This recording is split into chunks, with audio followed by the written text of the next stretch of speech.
ആകാശവാണി.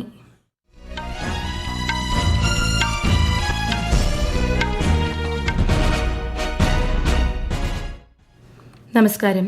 വാർത്തകൾ വായിക്കുന്നത് അഞ്ജു പ്രഭ.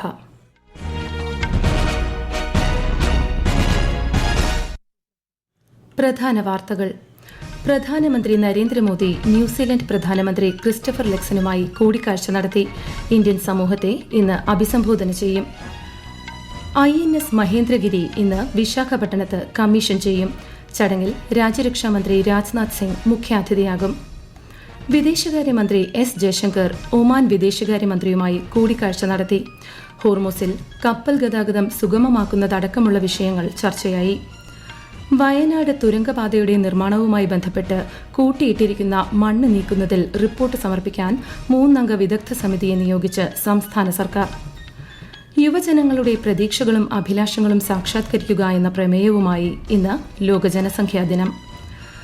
ഫിഫ ലോകകപ്പ് ഫുട്ബോളിലെ 2-ാം ക്വാർട്ടർ ഫൈനലിൽ ബെൽജിയത്തെ പരാജയപ്പെടുത്തി സ്പെയിൻ സെമിയിൽ. വാർത്തകൾ വിശദമായി. പ്രധാനമന്ത്രി നരേന്ദ്രമോദി ഇന്ന് ഓക്ലൻഡിൽ ന്യൂസിലൻഡ് പ്രധാനമന്ത്രി ക്രിസ്റ്റഫർ ലെക്സനുമായി ഉഭയകക്ഷി ചർച്ച നടത്തി. വ്യാപാരം, വാണിജ്യം, പ്രതിരോധം എന്നീ മേഖലകളിൽ കൈവരിച്ച പുരോഗതി ഇരു നേതാക്കളും അവലോകനം ചെയ്തു. വ്യവസായ, കായിക മേഖലകളിലെ പ്രമുഖരുമായും പ്രധാനമന്ത്രി കൂടിക്കാഴ്ച നടത്തും. വിശദാംശങ്ങളിലേക്ക്.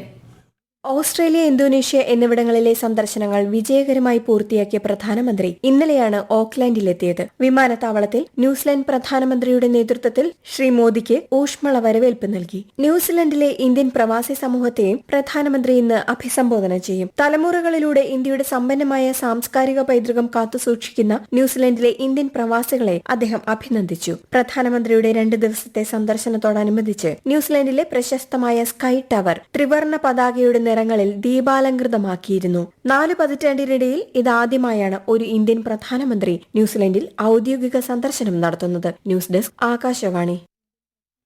ഉപരാഷ്ട്രപതി CP രാധാകൃഷ്ണൻ ഒരു ദിവസത്തെ സന്ദർശനത്തിനായി ഇന്ന് ബീഹാറിലെ ഗയയിലെത്തും.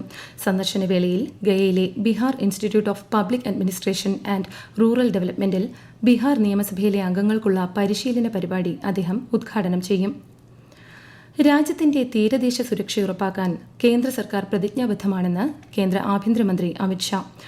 തുറമുഖ സുരക്ഷയ്ക്ക് ചുമതലപ്പെടുത്തുന്ന സ്വകാര്യ സുരക്ഷാ ഏജൻസികൾക്ക് കൃത്യമായ ലൈസൻസ് ഉണ്ടാകണമെന്നും മികച്ച പരിശീലനം ലഭിച്ച CISF ഉദ്യോഗസ്ഥരെ മാത്രമേ വിന്യസിക്കാവൂ എന്നും അദ്ദേഹം പറഞ്ഞു. കേന്ദ്ര തുറമുഖ മന്ത്രി സർബാനന്ദ് സോനോവാളിനൊപ്പം ബ്യൂറോ ഓഫ് പോർട്ട് സെക്യൂരിറ്റിയുടെ പ്രവർത്തന പുരോഗതി അവലോകനം ചെയ്യുകയായിരുന്നു അദ്ദേഹം. മത്സ്യബന്ധന തുറമുഖങ്ങളുടെ സുരക്ഷാ ക്രമീകരണങ്ങളും ശ്രീ ഷാ വിലയിരുത്തി. മത്സ്യത്തൊഴിലാളികൾക്കായുള്ള ISROയുടെ നഭുമിത്ര ആപ്പിന് കൂടുതൽ പ്രചാരം നൽകണമെന്ന് കേന്ദ്രമന്ത്രി നിർദ്ദേശിച്ചു. ഇന്ത്യൻ നാവികസേനയുടെ 6ാമത് തദ്ദേശീയ പ്രൊജക്ട് 17A യുദ്ധക്കപ്പലായ മഹേന്ദ്രഗിരി ഇന്ന് ആന്ധ്രാപ്രദേശിലെ വിശാഖപട്ടണത്ത് കമ്മീഷൻ ചെയ്യും. രാജ്യരക്ഷാമന്ത്രി രാജ്നാഥ് സിംഗ് ചടങ്ങിൽ മുഖ്യാതിഥിയാകും. ഇന്ത്യൻ മഹാസമുദ്ര മേഖലയിൽ സമാധാനവും സ്ഥിരതയും ഉറപ്പാക്കാൻ ഇന്ത്യ പ്രതിജ്ഞാബദ്ധമാണെന്ന് കമ്മീഷനിങ്ങിന് മുന്നോടിയായി വിശാഖപട്ടണത്ത് നാവികസേനാംഗങ്ങളെ അഭിസംബോധന ചെയ്ത രാജ്യരക്ഷാമന്ത്രി പറഞ്ഞു. രാജ്യത്തിന്റെ സമുദ്ര താൽപര്യങ്ങൾ സംരക്ഷിക്കുന്നതിലും ആഗോള സുരക്ഷയിലും നാവികസേന വഹിക്കുന്ന പങ്കിനെ അദ്ദേഹം അഭിനന്ദിച്ചു. വിദേശകാര്യമന്ത്രി S ജയശങ്കർ മസ്കറ്റിൽ ഒമാൻ വിദേശകാര്യമന്ത്രി ബദർ ബിൻ ഹമദ് അൽ ബുസൈദിയുമായി കൂടിക്കാഴ്ച നടത്തി. വ്യാപാരം, നിക്ഷേപം, കണക്ടിവിറ്റി, സമുദ്രം, പ്രതിരോധം, നിർമ്മിത ബുദ്ധി മേഖലകൾ ചർച്ചയായതായി അദ്ദേഹം സമൂഹമാധ്യമത്തിൽ കുറിച്ചു. ഹോർമൂസിൽ കപ്പൽ ഗതാഗതം സുഗമമാക്കുന്നതും ഗൾഫ് മേഖലയിൽ സമാധാനവും സ്ഥിരതയും ഉറപ്പാക്കാനുള്ള ശ്രമങ്ങളും ഇരു നേതാക്കളും ചർച്ച ചെയ്തു. ചെറിയ ഇടവേളയ്ക്ക് ശേഷം US ഇറാൻ സംഘർഷം പുനരാരംഭിച്ചത് ഹോർമൂസ് കടലിടുക്ക് വഴിയുള്ള അന്താരാഷ്ട്ര ചരക്കു നീക്കത്തെ ബാധിച്ചതായി റിപ്പോർട്ട്. സംഘർഷത്തെ തുടർന്ന് ഹോർമൂസിലെ ചരക്കു നീക്കം മന്ദഗതിയിലായി. LNGയും എണ്ണയും വഹിച്ചുകൊണ്ടുള്ള കപ്പൽ ഗതാഗതം ജൂൺ 28 ശേഷമുള്ള ഏറ്റവും കുറഞ്ഞ നിരക്കിലെത്തിയെന്നാണ് സൂചന. വാണിജ്യ കപ്പലുകൾക്കു നേരെ ഇറാൻ നടത്തിയ ആക്രമണത്തിനും ഇറാന് നേർക്ക് US നടത്തുന്ന പ്രത്യാക്രമണത്തിനും പിന്നാലെയാണ് ഹോർമൂസ് അശാന്തമായത്. പാർലമെന്റിന്റെ വർഷകാല സമ്മേളനം ഈ മാസം 20 ആരംഭിച്ച് ഓഗസ്റ്റ് 13 വരെ തുടരും. വർഷകാല സമ്മേളനത്തിലുള്ള ഒരുക്കങ്ങൾ പാർലമെന്ററി കാര്യ സഹമന്ത്രി അർജുൻ റാം മേഘ്വാളും കേന്ദ്ര സഹമന്ത്രി L മുരുകനും വിലയിരുത്തി. വരാനിരിക്കുന്ന സമ്മേളനത്തിലെ നിയമനിർമ്മാണ പ്രവർത്തനങ്ങൾ സംബന്ധിച്ച് സമഗ്ര അവലോകനം നടത്തിയതായി ശ്രീ മേഘ്വാൾ അറിയിച്ചു. റെയിൽ സുരക്ഷയും പ്രവർത്തനക്ഷമതയും ശക്തിപ്പെടുത്തുന്നതിന്റെ ഭാഗമായി 680 കിലോമീറ്റർ ദൂരം കൂടി കവച് സംവിധാനം നടപ്പാക്കുമെന്ന് റെയിൽവേ മന്ത്രാലയം. ഇതിനായി 206 കോടി രൂപ അനുവദിച്ചു. ഡൽഹി ഡിവിഷനിലെ 2 സെക്ഷനുകളിലാണ് കവച് 4.0 സ്ഥാപിക്കുക. സിഗ്നൽ ലംഘനവും ട്രെയിൻ അപകടങ്ങളും തടയുന്നതിനായി തദ്ദേശീയമായി വികസിപ്പിച്ച സുരക്ഷാ സംവിധാനമാണ് കവച്. ട്രെയിനുകളുടെ നീക്കം നിരന്തരം നിരീക്ഷിക്കുന്ന ഈ സംവിധാനം അവശ്യഘട്ടങ്ങളിൽ സ്വമേധയാ പ്രവർത്തിച്ച് സുരക്ഷയുറപ്പാക്കും. ഈ വാർത്തകൾ ആകാശവാണിയിൽ നിന്ന്. ആകാശവാണി വാർത്തകളും വാർത്താധിഷ്ഠിത പരിപാടികളും all India radio news Thiruvananthapuram YouTube ചാനലിലും all India radio news Thiruvananthapuram Facebook പേജിലും AR News_ തിരുവനന്തപുരം ഇൻസ്റ്റഗ്രാം അക്കൌണ്ടിലും AR News_TVM X ഹാൻഡിലും ലഭ്യമാണ്. വയനാട് കള്ളാടി തുരങ്കപാതയുടെ നിർമ്മാണവുമായി ബന്ധപ്പെട്ട് കൂട്ടിയിട്ടിരിക്കുന്ന മണ്ണ് ഏത് വിധത്തിൽ നീക്കം ചെയ്യണമെന്നതിനെക്കുറിച്ച് റിപ്പോർട്ട് സമർപ്പിക്കാൻ സർക്കാർ 3-അംഗ വിദഗ്ധ സമിതിയെ നിയോഗിച്ചു. മുഖ്യമന്ത്രിയും ആഭ്യന്തരമന്ത്രിയും പൊതുമരാമത്ത് മന്ത്രിയും നടത്തിയ കൂടിക്കാഴ്ചയിലാണ് സമിതിയെ നിയോഗിക്കാൻ ധാരണയായത്. കേരളത്തിലെ എല്ലാ ജില്ലകളിലും ഒറ്റപ്പെട്ടയിടങ്ങളിൽ മഴയ്ക്ക് സാധ്യതയെന്ന് കേന്ദ്ര കാലാവസ്ഥാ വകുപ്പ്. ശക്തമായ കാറ്റിനും സാധ്യതയുള്ളതിനാൽ ജനങ്ങൾ ജാഗ്രത പാലിക്കണം. കാലവർഷ മഴക്കാല മുന്നൊരുക്കത്തിന്റെ ഭാഗമായി വയനാട് കാരാപ്പുഴ അണക്കെട്ടിന്റെ 3 ഷട്ടറുകൾ ഇന്ന് രാവിലെ 11 മണിക്ക് തുറക്കും.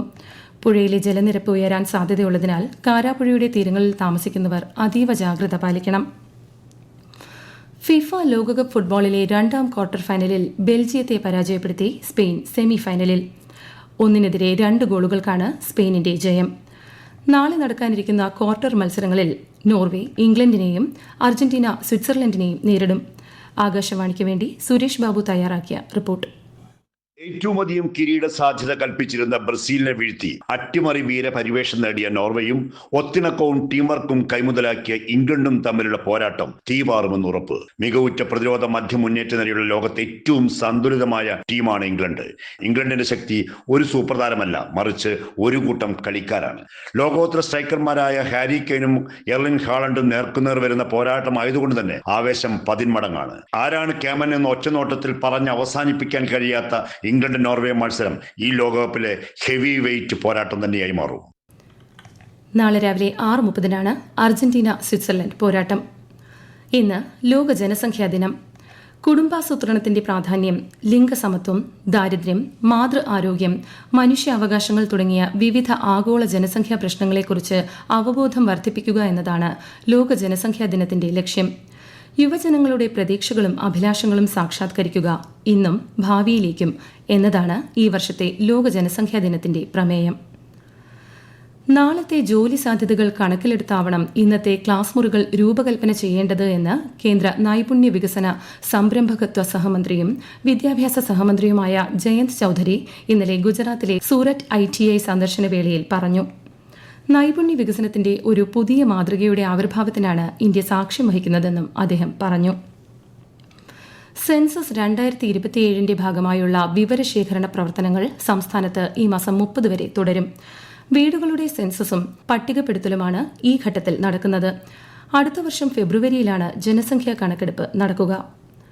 ക്രമസമാധാന ചുമതലയുള്ള ADGP P. വിജയനെ ശബരിമല ചീഫ് പോലീസ് കോർഡിനേറ്ററായി നിയോഗിച്ചു. തീർത്ഥാടന കാലത്ത് ശബരിമല, പമ്പ, നിലയ്ക്കൽ അടക്കമുള്ള പ്രദേശങ്ങളിലെ പോലീസ് സേനയുടെ തിരക്ക് നിയന്ത്രണത്തിന്റെ ചുമതലയാണ് നൽകിയിരിക്കുന്നത്. പ്രധാന വാർത്തകൾ വീണ്ടും. പ്രധാനമന്ത്രി നരേന്ദ്രമോദി ന്യൂസിലൻഡ് പ്രധാനമന്ത്രി ക്രിസ്റ്റഫർ ലക്സനുമായി കൂടിക്കാഴ്ച നടത്തി. ഇന്ത്യൻ സമൂഹത്തെ ഇന്ന് അഭിസംബോധന ചെയ്യും. INS മഹേന്ദ്രഗിരി ഇന്ന് വിശാഖപട്ടണത്ത് കമ്മീഷൻ ചെയ്യും. ചടങ്ങിൽ രാജ്യരക്ഷാമന്ത്രി രാജ്നാഥ് സിംഗ് മുഖ്യാതിഥിയാകും. വിദേശകാര്യമന്ത്രി S. ജയശങ്കർ ഒമാൻ വിദേശകാര്യമന്ത്രിയുമായി കൂടിക്കാഴ്ച നടത്തി. ഹോർമൂസിൽ കപ്പൽ ഗതാഗതം സുഗമമാക്കുന്നതടക്കമുള്ള വിഷയങ്ങൾ ചർച്ചയായി. വയനാട് തുരങ്കപാതയുടെ നിർമ്മാണവുമായി ബന്ധപ്പെട്ട് കൂട്ടിയിട്ടിരിക്കുന്ന മണ്ണ് നീക്കുന്നതിൽ റിപ്പോർട്ട് സമർപ്പിക്കാൻ 3-അംഗ വിദഗ്ധ സമിതിയെ നിയോഗിച്ച് സംസ്ഥാന സർക്കാർ. യുവജനങ്ങളുടെ പ്രതീക്ഷകളും അഭിലാഷങ്ങളും സാക്ഷാത്കരിക്കുക എന്ന പ്രമേയവുമായി ഇന്ന് ലോക ജനസംഖ്യാ ദിനം. ഫിഫ ലോകകപ്പ് ഫുട്ബോളിലെ 2-ാം ക്വാർട്ടർ ഫൈനലിൽ ബെൽജിയത്തെ പരാജയപ്പെടുത്തി സ്പെയിൻ സെമിയിൽ. വാർത്തകൾ കഴിഞ്ഞു. അടുത്ത വാർത്താ പ്രക്ഷേപണം ഉച്ചയ്ക്ക് 12:30.